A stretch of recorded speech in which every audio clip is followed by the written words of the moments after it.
Hey guys, how you doing? It's me, TommyRoney123, bringing you another video, guys. Today we'll be talking about the goalkeeper build, because we haven't updated this one for a while, actually. And a lot of people have been asking me about the goalkeeper build. What kind of things am I using? I've just signed on to VFL Motherwell to play for them as a goalkeeper. So, this is literally the build I'll be using in those games. You'll find me doing those live on Twitch. I'll bring you highlights video on here. I'll bring you some montages with goalkeepers, some tips. So if you want to obviously see that, make sure to click like, make sure to click subscribe, and obviously turn on post notifications so you do not miss out, guys. Let's get straight into this build then. So what we do, guys, is 6'5" with 130 pounds of weight. I think this is the best way to kind of really maximize your potential as a goalkeeper in this game, because if you go for the lower heights, you literally cannot get to anything that is further up the goal. That's just how it is, most people in VFL honestly play between 6'4" and 6'5". As soon as you go 6'6" or 6'7", it is way too tall, and you usually don't have the same kind of bounce really in your step when you're trying to save obviously those long far post shots, or the ones to the front post even. Your reach isn't as good. 6'5" is the best way of maximizing that.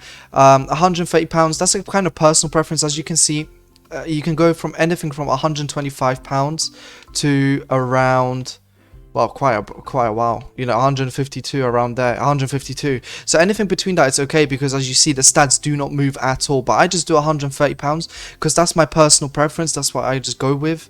But like I said, guys, honestly, for anything from 125 to 149, you should be okay.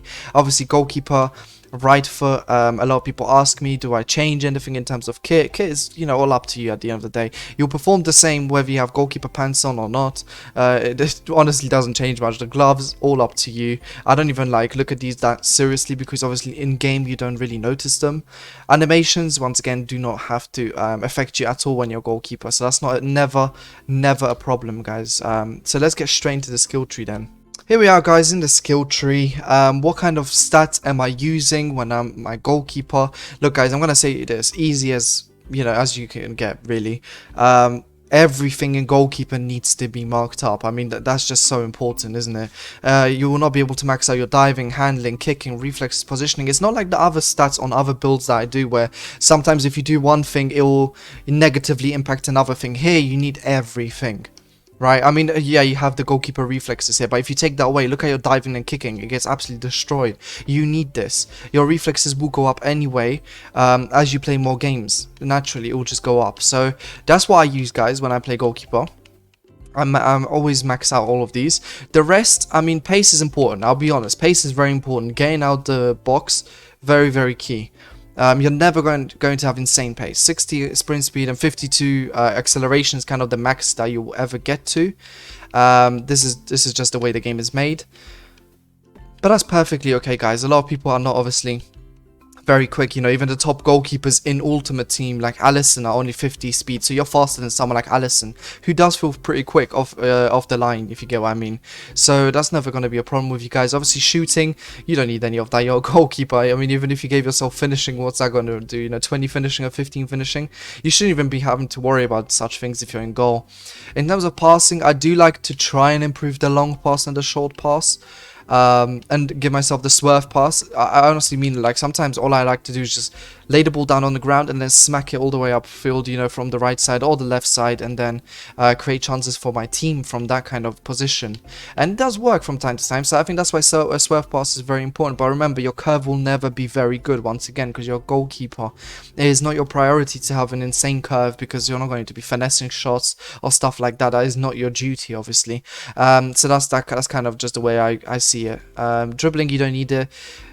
I've meddled with this a bit. I tried to give myself some agility and balance, but I just don't feel a difference, guys. 48 agility, I mean, how much more can you improve that, really? You can't really.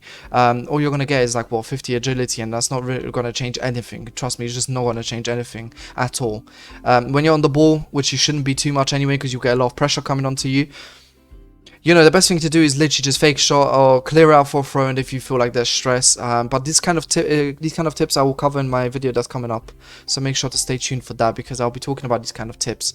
I love to max out jumping, I'll tell you that much. I love to max out jumping, 78, 79 jumping. I do feel a difference when I give myself jumping. I feel like I can get further, you know, to the ball, especially if it's going away from me and it's curving away. I feel like I can really stretch out and get some ridiculous jump on it, especially clearing crosses as well. Sometimes you have to face these 6'7" guys, and you know, you have to sometimes beat them in the air, and the best thing to do is have high jumping. If you have high jumping, you'll be perfectly fine in terms of that.